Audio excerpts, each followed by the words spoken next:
जहाँ तक तहरीक इंसाफ का ताल्लुक़ है, तहरीक इंसाफ ने सियासी मैदान में अपने पाँव पे खुद कुल्हाड़ी मारी है।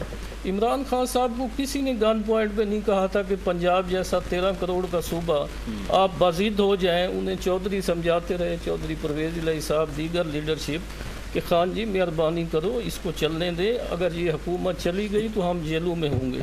इसी तरह उनका सूबा खैबर पख्तूनख्वा था, उनकी हुकूमत थी, एक अरसे से थी, वहाँ भी उन्होंने ऐसे किया।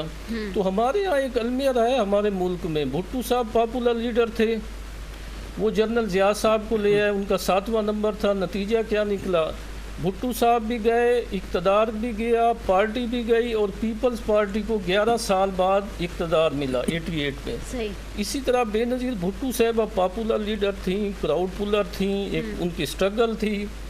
वो जो थी वो 96 में गई, जिन वजूहात की बुनियाद पे गई, उनकी वापसी उनकी लाश के साथ, मैयत के साथ 2008 में हुई। इसी तरह नवाज़ शरीफ साहब जो है वो बड़े लीडर थे, 2/3 अक्सरियत थी उनकी, वो 12 अक्टूबर 99 को गए और अपने ही जर्नल के हाथों गए, जनरल मुशर्रफ के हाथों, जिनको उन्होंने मंगला से कहा था कि जल्दी पहुँचें, आपसे कुछ सीक्रेट बात करनी है। उनकी वो हाईजैकर बने, जलावतनी हुई, सऊदिया गए, वगैरह वगैरह। उनकी वापसी 2013 में हुई, 14 साल बाद।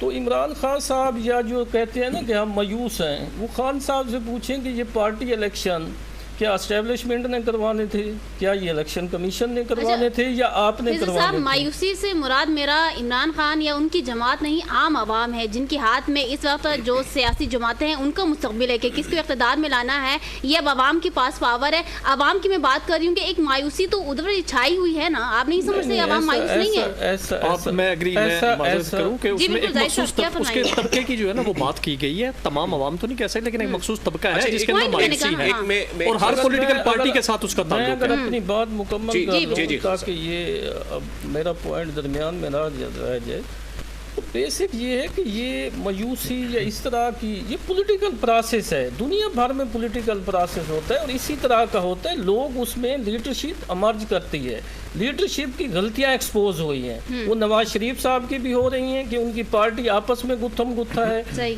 जहाँ पे अयाज सादिक हैं वहाँ पे रोहेल असगर बाजिद है, उन्हीं का मुल्तान का MNA राना महमूदुल हसन 45 साल की रफाकत छोड़ जाते हैं। इसी तरह शूजाबाद में हम देखते हैं, इसी तरह जो है अपना तारड़ साहब 4 ज़िलों में कागजात जमा कराते हैं, उनका नॉमिनेशन पार्टी की तरफ से जो है लाहौर में होती है। ये सारा प्रोसेस है, इस प्रोसेस में जो बुनियादी रोल है वो लोगों का है, लोगों के वोट का है। जो आप शुरू में आपका इंट्रो था, जो आप फरमा रहे थे, वो यही फरमा रहे थे कि कल तशरीफ़ ले जाएं, आप जिस आज़ाद को समझते हैं, किसी दूसरे नुमाइंदे को समझते हैं, आप नवाज शरीफ साहब का एहतसाब करना चाहते हैं, आप पीपल्स पार्टी का करना चाहते हैं, आप जमात इस्लामी का करना चाहते हैं, आप ANP का करना चाहते हैं, आप मौलाना फजलुर रहमान साहब का करना चाहते हैं, जो भी चाहते हैं, ये फैसला वोट की पर्ची पे हो सकता है। एक तासुर था कि वोट का हक अदा किया जाए। जी जी बिल्कुल। वोट की अहमियत और अफादियत को देखते हुए महविश एक बात बड़ी इंपॉर्टेंट है जो हमें शेयर करनी चाहिए कि हम किताबें नहीं पढ़ते ना, किताबें हमें पढ़नी चाहिए।